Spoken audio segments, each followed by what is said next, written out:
En el año 2024 murieron 434 personas en siniestros de tránsito, una cifra, por cierto, más que importante. Siempre cuando hablamos de estos números y de estas estadísticas, vamos al lugar común de cometer el error de hablar de estadísticas y números y números y números y números, y a veces decir 434 le quita la importancia de lo que es simplemente uno, porque uno es una familia, es un amigo, es un padre, es una madre, es un hermano, un niño.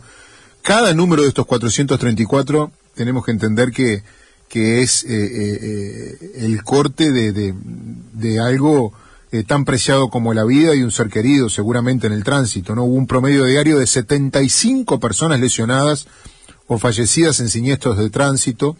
Estos son datos que tenemos a través del SINATRAN, del Sistema de Información Nacional del Tránsito. Y para agregar datos, estamos hablando de que hubo 21.597 siniestros de tránsito que dejaron 27.300 lesionados. El 94.5% de los controles de alcohol en esos siniestros dieron resultados negativos. Y así hay un montón de datos vinculados con el tránsito, con los siniestros, con los accidentes, con las personas que mueren, que realmente son más que elocuentes de la situación en la que estamos viviendo y que hacen al contacto que queríamos tener en la mañana de hoy para charlar de todos estos temas, y le agradecemos estos minutos. Le damos la bienvenida a Marcelo Metediera, que es el presidente de la Unión Nacional de Seguridad Vial. Metediera, ¿qué tal? Buen día, ¿cómo le va? Buen día, ¿cómo están? Muchas gracias por la comunicación, y yo capaz que te le agregaría además que el principal vehículo que actúa en los siniestros de tránsito, los fallecidos, es la moto, y el mayor dato, o el dato que más preocupa, es la edad de las personas que fallecen y que resultan lesionadas en un siniestro de tránsito, que va entre 15 y 34 años, y que es un 55,5%, y casi el 20% de ese 55 está dentro del rango etario de 20 a 25 años, o sea, muy jóvenes, ¿no? Creo Exactamente. Que es un dato que impacta también. Son datos que nos había aportado también la producción y que queríamos compartirlos con usted, porque realmente esto es muy preocupante, muy preocupante. Hemos elegido charlar con usted justamente al final de un periodo de vacaciones en donde la movilidad en rutas es importante en nuestro país, más en vacaciones de invierno, donde el turismo interno es muy fuerte, y donde mucha gente sale de su casa con algún rumbo de otro departamento para descansar, para celebrar, para festejar, para estar con sus seres queridos, y quizás el regreso o la ida mismo no es lo mejor. Pero usted, como especialista en la materia y como una autoridad en la materia, ¿qué motivos o a qué le atribuye estos números tan alarmantes en nuestro país? Bueno, yo creo que no hay un hecho solo. Las cosas se van construyendo de manera con distintos causales y durante mucho tiempo, ¿no? La información o los datos que tenemos, que fueron los que presentamos, lo bien asumimos, hablan de que hay una tendencia en aumento permanente, sostenida desde el año 2020, y que en 2025 va a seguir la misma tendencia, porque que en esto no hay magia, y el cambio realmente tiene que ser de fondo y cultural para que haya un cambio verdadero. Un aumento sostenido en la siniestralidad, un aumento sostenido en los lesionados, un estancamiento en los fallecidos. Si uno mira los datos, número más, número menos, desde el 2019 se mantienen los mismos datos, y ese estancamiento es malo porque deberíamos estar bajando ese número. Y bueno, creo que ha habido de alguna manera un periodo de tiempo de inactividad, de donde la UNACEP propiamente no hablaba de estos temas, no ponía los temas arriba de la mesa, no los discutía, no proponía, ¿no? Y sabiendo de que son temas antipáticos, es la tarea que tenemos que hacer, ¿no? Estar en la opinión pública, estar en el debate, y bueno, creo que ha habido una conjunción de eso. ¿Y qué pasa cuando uno no se siente controlado? Baja la guardia, y cuando baja la guardia empieza a hacer macanas, ¿no? De hecho, estoy convencido que volver a tener el nivel de uso del celular que tenemos tiene que ver con eso, volver a la situación de no usar el chaleco para motos y bicicletas tiene que ver con eso, ¿no? Esa sensación de que hago lo que quiero tiene que ver con una falta de control, tiene que ver con una falta de actuación de la justicia, Entonces creo que hay un cúmulo de cosas de las cuales estamos planteando, poniendo arriba de la mesa, que también son cosas que uno trae incorporado en un proceso colectivo con todas las intendencias del país, ¿no? Ya, salvo alguna cosa puntual, como el tema de la educación, o el empuje personal por ahí que uno puede tener, los temas que estamos poniendo arriba de la mesa es producto del trabajo de tantos años con todas las intendencias, ¿no? Ahora, Metediera, uno anda en la ruta, incluso en las ciudades, aquí en nuestro departamento, en Maldonado, Sí. Cada vez, uno por lo menos tiene la percepción, cada vez hay más radares, en más puntos. Resulta que las estadísticas marcan que un 94,5% de los controles en estos accidentes dan negativo, o sea que la injerencia del alcohol tampoco estaría siendo un grave causal. ¿Por dónde pasa la cuestión o a dónde hay que atacar a la hora de la prevención? Estamos muy pendientes del celular, estamos muy distraídos, el estrés permanente en el que parece que vivimos en esta locura generalizada que vive toda la sociedad hace que no pongamos atención en el tránsito, porque realmente parece que por los lados que se apunta, que es por la velocidad, que es por el alcohol, no sé, que es por el consumo de sustancias, pareciera ser que por ese lado no es. Yo creo que, insisto que creo que no hay una sola cosa que resuelva ni una sola cosa que sea el causal. Y también opino que los radares son una herramienta que atiende una situación puntual. En realidad, atiende los temas de velocidad, pero también los temas de conteo de tránsito, colabora con la seguridad pública, no es solo un tema de velocidad, y que tiene que ver con la realidad de un entorno, ¿no?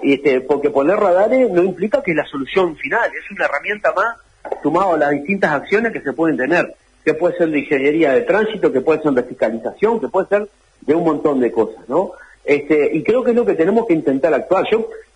Nosotros venimos trabajando con la mira puesta en la educación, con la mira puesta en la fiscalización, con la mira puesta en la justicia, con la mira puesta en trabajar en los territorios, con la mira puesta en el permiso por punto, y creo que la educación y el permiso por punto van a ser dos cambios culturales muy importantes, porque vuelvo a insistir, si uno no cambia la cabeza, si no cambia la percepción del riesgo, si no cambia la forma como se relaciona con las personas, y esto también tiene que ver con el tránsito, no podemos pretender que se cambie, ¿no? Y ahí es donde nosotros estamos apuntando. Después hay herramientas o factores de riesgo. El consumo de alcohol es bajo en la siniestralidad, pero eso quiere decir que, bueno, no lo controlamos más y no se nos irá de mambo de vuelta.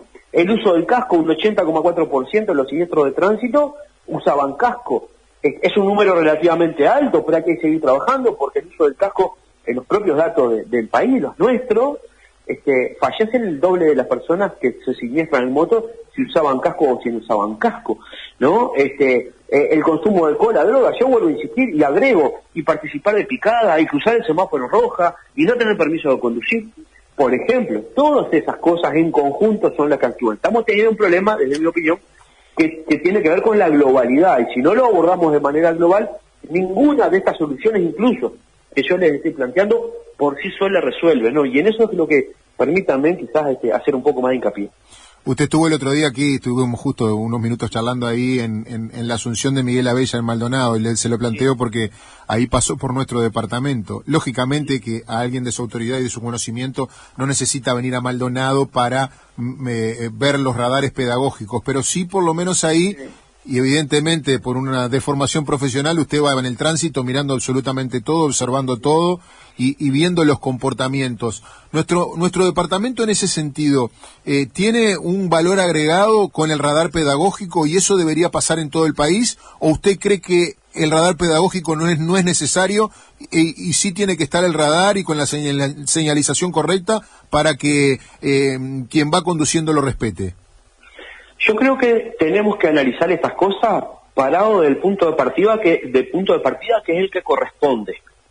¿Ah? El que corresponde es, las velocidades están determinadas por ley, por lo tanto quien conduce debería saber o no podría desconocer que yo no tengo que tener ningún cartel de velocidad para saber con qué velocidad tengo que circular, en planta urbana o en ruta, porque la ley lo determina con claridad, ¿no? Después, cuando se necesita cambiar las velocidades, ahí empieza a interactuar la señalización de tránsito, que son normas a nivel globales, ¿no? Y que usted puede no conocer el idioma del país que va, pero ve el dibujo del cartel y sabe lo que significa.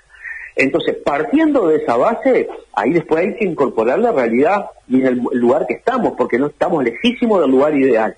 Entonces, yo lo que pienso es que la gente no se puede escudar en si el radar es bueno o malo, si tiene pedagógico o no, para hacer lo que quiera. Porque acá ante la duda, yo, por ejemplo, la velocidad por ley en Plata Urbana 45 kilómetros por hora. Si yo estoy en una zona donde no me acuerdo cuánto decía la velocidad del cartel, ¿qué hago? ¿Voy a andar a menos de 45 o voy a andar a 120? Acá siempre apretamos el acelerador, en vez de hacer lo que tenemos que hacer. No sé si me explico lo que quiero decir. Sí, queda claro. Dicho todas esas cosas, porque aparte lo he dicho, creo, los radares que pusieron en ruta el gobierno pasado están muy bien señalizados.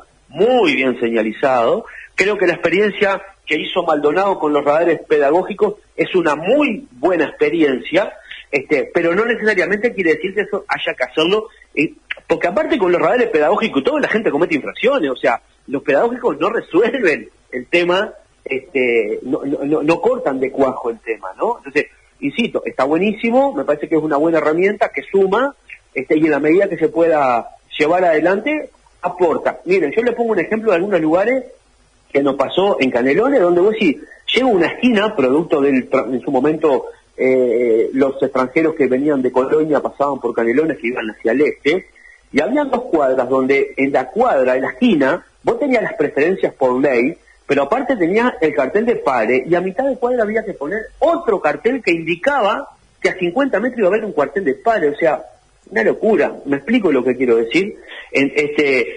Creo que hay elementos que atienden situaciones particulares en función de la realidad del momento. Pero como conductores, como personas, tenemos que comprender desde dónde partimos para generar esos cambios. Lo demás son herramientas, como le decía, puede ser radar pedagógico, el propio radar, señalización, nomada, cebra, no sé, un montón de herramientas que se tiene que trabajar en función de la realidad de cada lugar. La famosa instalación de los radares promediales, o sea, aquellos que van a obligar a que de un punto a otro en una misma ruta, en una misma zona, no se pueda llegar en menor tiempo del permitido por los carteles. ¿Es una posibilidad que evalúa el gobierno? Nosotros no lo estamos. Primero, la UNACEP no tiene capacidad de ejecutar esas cosas, no nos corresponde a nosotros, pero por lo tanto nosotros como UNACEP no estamos evaluando absolutamente nada. No sé si el Ministerio de Transporte lo está haciendo o alguna intendencia. Esta, por ejemplo, creo que sí, es otra herramienta más.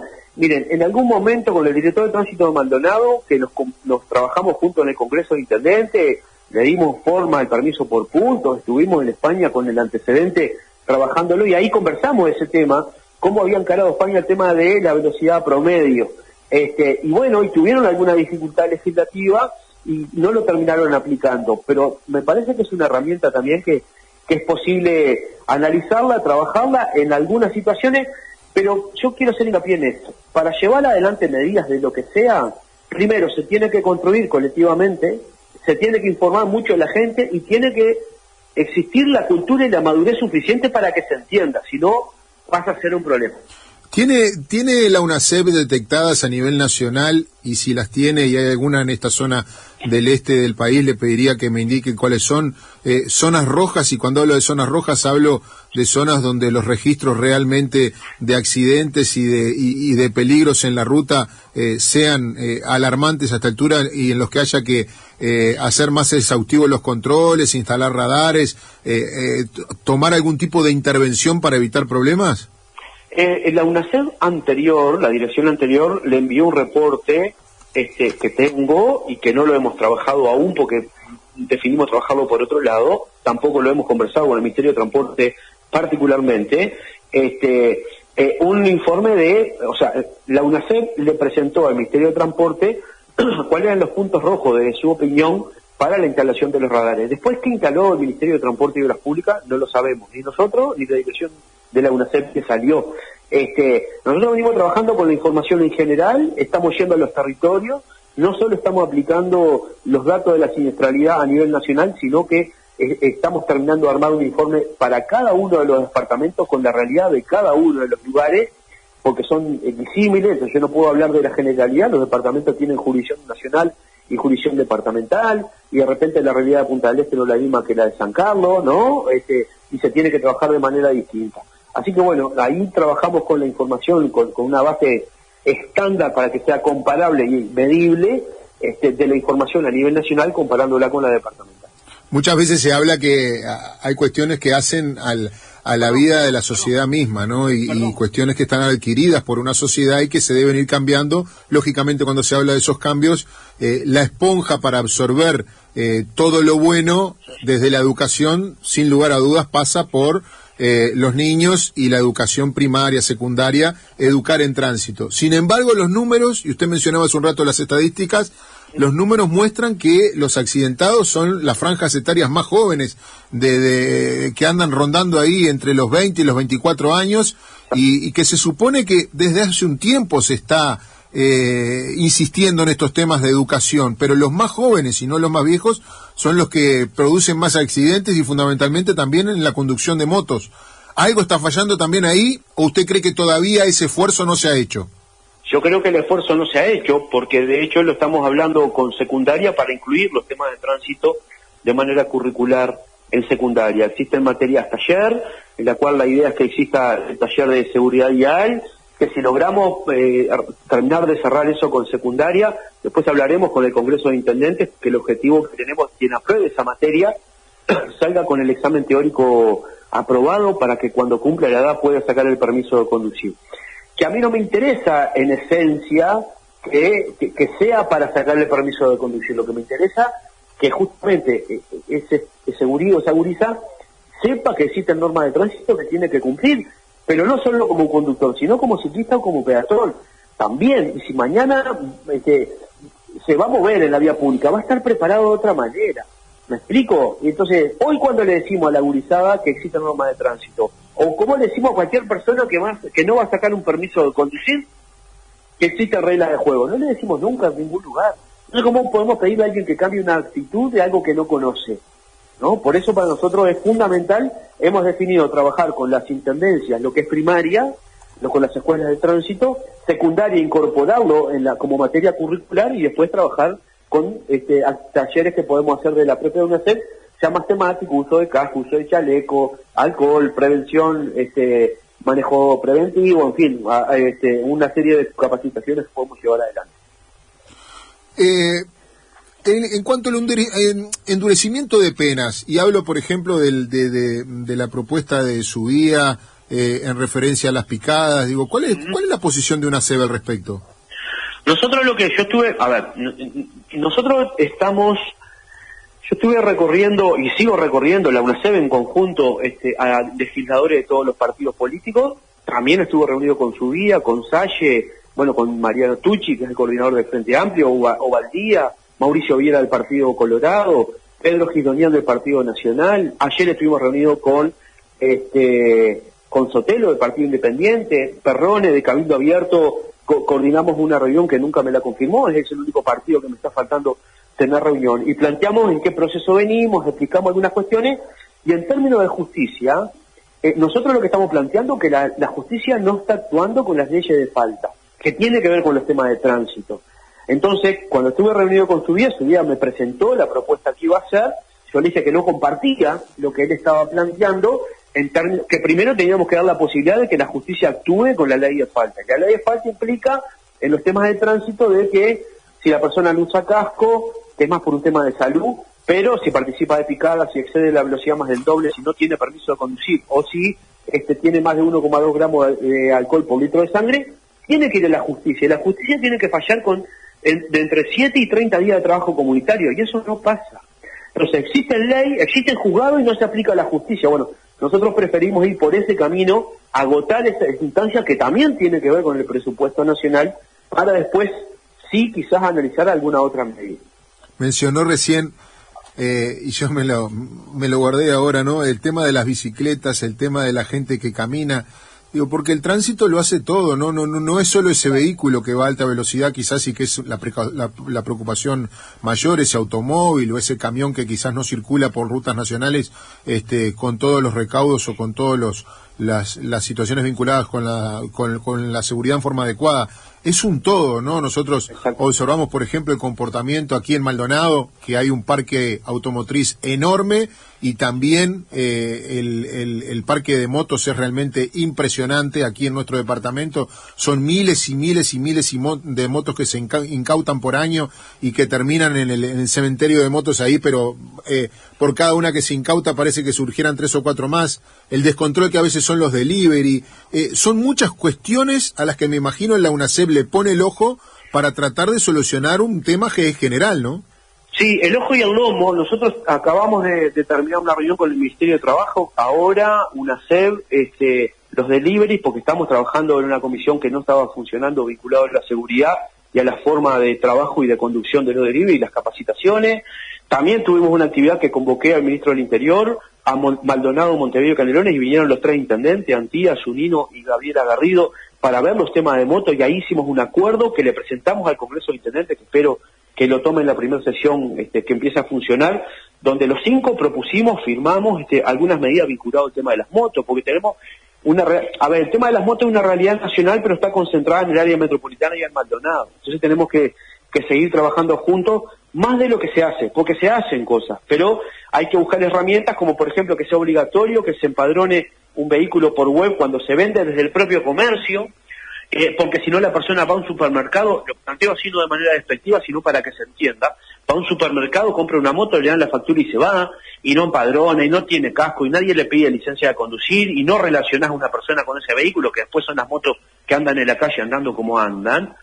Y se acordó eso. De hecho el propio exintendente Antía planteó que se asocie un permiso de conducir a la venta, y estuvimos de acuerdo y lo llevamos adelante. Ojalá el Congreso de Intendentes lo resuelva. También estamos trabajando con el Ministerio de Interior, Ministerio de Ambiente, para UNACEP y Congreso de Intendentes con la nueva integración, para la destrucción de los vehículos centralizados a nivel nacional. Cuando los vehículos incautas se tienen que destruir, no pueden volver esos vehículos a la calle, y eso implicará vaciar las comisarías, las jefaturas, las intendencias de la cantidad de vehículos que están incautados, que lo pudimos hacer gracias a una modificación en la ley de subasta. En ese momento lo trabajamos con el propio Congreso de Intendentes, y fue la ley, porque si no, ustedes verán que a mí se me entreverá la cuestión de la UNACEP, mi pasado en la intendencia, pero todo tiene que ver, ¿no? Nosotros hacíamos operativos y no podíamos destruir las motos, porque la única forma de sacarnos la moto de arriba era ir a un remate. Y ahí aparecían los chatarreros, y bueno, y si no fundías, si no hacías el remate para fundir, después los pedazos de moto aparecían en la vía pública de vuelta, se duplicaba, triplicaba el trabajo que había que hacer. ¿Me explico? Entonces hay un montón de medidas que se vienen trabajando, que es la que les decía, ojalá logremos en breve tiempo estar accionando todas juntas para cambiar con esta situación. ¿Tienen que ir junto con la patente o tienen que ir aparte? Veo que hay propuestas que se han generado en el periodo pasado y bueno, y se llevó adelante incluso con participación de un diputado del departamento de Maldonado, el tema de que las multas corrieran por caminos diferentes de la patente, vinculados con los temas laborales, aquella gente que necesita su vehículo, que necesita tener al día su vehículo para poder trabajar. ¿Usted qué opina al respecto? Porque hay hoy una propuesta, por ejemplo, del intendente de Montevideo, hablando sobre nuevamente ponerlas en la misma vereda, por así decirlo, ¿no? Sí, yo estoy totalmente en contra de esa medida que se tomó, no por un tema económico, sino por un tema de seguridad vial. ¿Qué le estamos diciendo a la gente? Usted salga de la calle y haga lo que quiera, que igual no le vamos a cobrar las multas, pero después no me vengas a reclamar el tema de la siniestralidad y los fallecidos y las dificultades que tenés en la vida pública. No, porque ese es el mensaje que estamos dando. De hecho, me tocó a mí salir a dar ese debate desde el propio Congreso de Intendentes como una posición frente amplista, y lo salí a hacer en los primeros días de enero, cuando se estaba cobrando la patente. O sea, si hubiera querido verlo de la perspectiva de la recaudación, me hubiera callado la boca, me hubiera salido en febrero cuando ya cobré la primera cuota de la patente, que es la más importante de todo el país, de todo el año. Y no lo hice porque el convencimiento es que esto es una de las tantas cosas que aporta o complica los temas de seguridad vial. Entonces, si sos laburante, también tenés que cumplir con las normas de tránsito, que igual que cualquiera, porque los 434 que se matan son laburantes, no son el que tiene mayor posibilidad y mayores recursos, además. Entonces, ¿qué estamos defendiendo? Estamos defendiendo al menos el 20% de las personas que conducen. El 80% de las personas y un poquito más no cometen absolutamente ninguna infracción de tránsito. ¿A quién estamos defendiendo con eso? ¿Me explico? Entonces, desde mi opinión, que es tan válida como las demás, yo no comparto absolutamente para nada el que hayan separado el pago de la patente de las multas con la patente. Creo que el mensaje en su momento tuvo que ver con una intencionalidad, puntualmente por la instalación de los radares, porque tenían en ese momento una necesidad de hacer caja para el Ministerio de Transporte y Obras Públicas, y después adornaron para quedar simpático con la gente, los radares pedagógicos, topear las multas en 10 unidades reajustables, cuando se había hecho un acuerdo con las 19 intendencias del país, el ministro de Transporte y el ministro de Interior del momento, y el presidente de la República, el expresidente de la calle Pou, lo decretó. Sin embargo, en ese ánimo de quedar simpático con esas medidas, insisto, se cambió. Por lo tanto, creo que con claridad estoy diciendo que obviamente no comparto esa situación, porque lo que se está, insisto, a ver, estoy seguro que muchísima de la gente que está escuchando el programa, todos cometemos errores en el tránsito, pero que seguramente ni siquiera fueron multados. Entonces, vuelvo a insistir, hay que reflexionar un poco más sobre eso.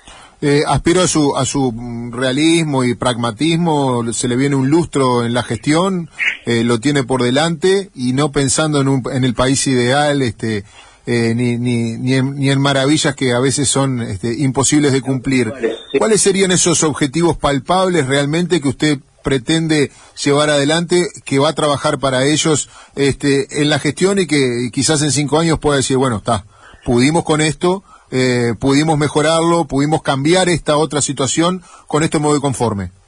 Bueno, el intento que queremos hacer tiene que ver con que, pongamos un tiempo determinado donde se aplique estas cosas que les venía comentando. Primero, o una de las cosas, incluir en la educación los temas de tránsito de manera formal. Mayor fiscalización de la aporte de las intendencias y del Ministerio del Interior, pero con mayor tecnología también, el permiso de conducir por puntos sin lugar a duda, la Fiscalía de Seguridad Vial, o que la justicia juzgue los temas de tránsito, y mayor organización de la gente en cada uno de los territorios, aportando de las unidades locales de seguridad vial. Yo creo que ese combo de cosas, junto con algunas otras herramientas de avance tecnológico, de permiso de conducir digital, la fiscalización móvil para los inspectores, que todo el país tenga las tablets para fiscalizar los teléfonos, como ya tenemos avanzado, o sea, un montón de herramientas que nos permitan posicionar para que el periodo que viene o cuando sea se pueda pensar en otras cosas. Si nosotros logramos tener un permiso de conducir por puntos que tenga una estabilidad, la persona se le reconoce su buena conducta y está, 2, 3, 5 años con el máximo de los puntos, bueno, capaz que a esa persona el seguro le puede salir menos, capaz que las multas pueden ser diferenciadas, o sea, generar un ordenamiento con todas estas cosas que te permita pensar en una realidad distinta. Metediera, le agradecemos mucho estos minutos, Muchas gracias a ustedes, que estén bien. Que pasen muy bien, hasta luego. Marcelo Metediera, el presidente de la Unidad Nacional de Seguridad Vial, charló con nosotros, hacemos una pausa.